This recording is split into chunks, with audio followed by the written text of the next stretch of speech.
We shall fear nothing.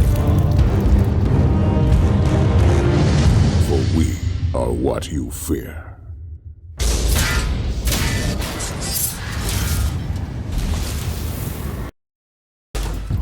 Hello and welcome. So here we are with another Warhammer 40,000 game. One to review, I suppose. One I don't think is spoken about enough. A dungeon crawler action role-playing game, though I tend to play this in the top. The Imperial ship, the Martyr, has returned to the Imperium after being lost for centuries in the war. The Inquisition has sent you to investigate what has happened to this ghost ship. Soon you realise Chaos has got its dirty little claws into it.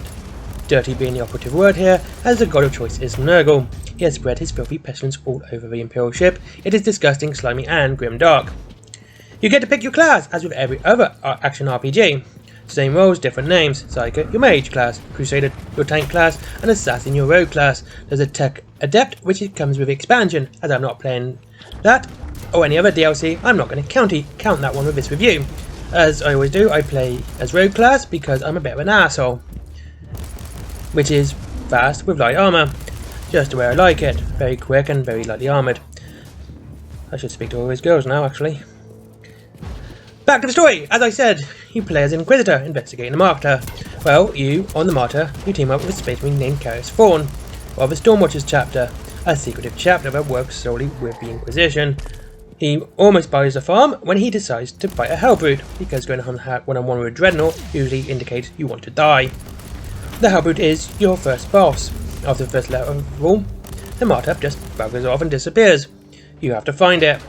Going from planet to planet, you pick up clues to discover where it has gone. First you find a Tech Adept to fix your space marine friend, and then another to find your lost ship, because they can't do things on their own, you need two of them. They're like buses. You find the Martyr, only to be told to piss off, as another Inquisitor is now investigating it. Also, that Inquisitors get a hard-on for this ship, and go mad about investigating it too. There's something about it, I think it's Last Guns taste like beer or something. Last Guns. You know what I'm talking about. I'm not doing a spoiler review here, so I'll end the story there. Well, I'm not going to, I'm probably going to talk about it a bit more, but, you know, semantics. The game is only 5 years old, and many still haven't played it. That's probably why I'm not doing a spoiler review. But, you know, still, let's carry on with this script, which I'm going to keep going on with. Yeah, I wrote all that down just because I could. And that bit too, and that bit. Anyway, but the main story, there is many little quests which you do. These add variety, as you are not just fighting chaos in them.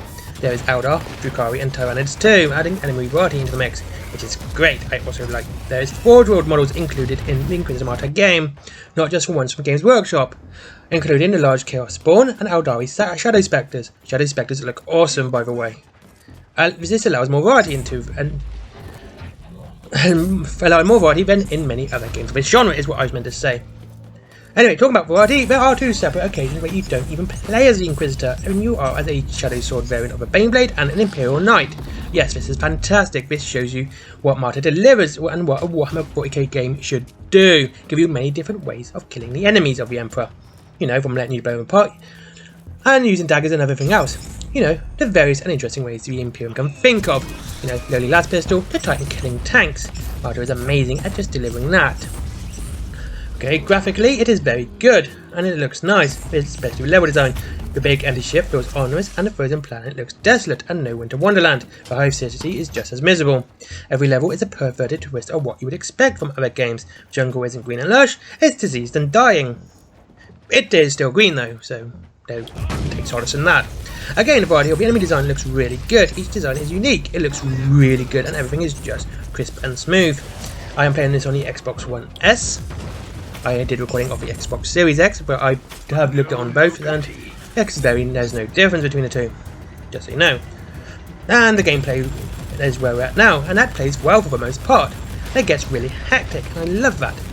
It is great for a power fantasy, blasting and dicing and just killing your way through the game. Though I have to admit that I didn't realise that you choose your difficulty before each mission, so I may have actually been playing this on easy and not realised it, or normal.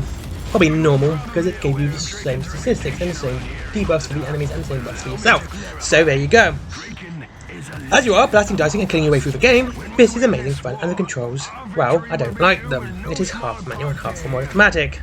So you, little Inquisitor, can run straight into a trap when you didn't want it to happen, and this just annoys me. I also getting to level up. This is going to be an RPG, and I'm playing it as a shooter. Let me show you how bad the RPG bit is. Yeah, absolutely horrid. Anyway, so I forget to level up, and I just want to bounce straight into the next part of the game, which is another problem, because you are on the ship. There is no exploration of the world. You go on your ship to the next level. You don't go anywhere else, unlike, let's say, Diablo, you can fast travel there. Here, you just fast travel to each mission. So, again, it really doesn't have an RPG feel to it, it has more of a shooter feel to it.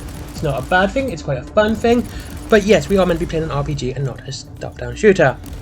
So as I say, I want to bounce straight to the next part of the game and destroy more dirty heretics or aliens. All in all, Warhammer 40,000 Inquisitor Martyr is a fun game, and it gets hectic, and I really do enjoy that, as I've said. Such manic gameplay is just incredible.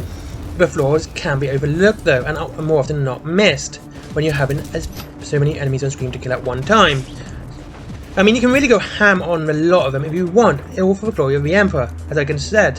I mean, yes, the controls annoy me, but when you are going ham on, like, just the sheer numbers on here, I mean, you don't get achievements at 100, you get achievements at 5,000 here. It just shows you how many you get, and they aren't even that difficult to get. I've got most of them, to be honest with you, on how, except the class ones. So there. Yeah, 5,000 is an achievable number of enemies to kill in this game, on a single run through.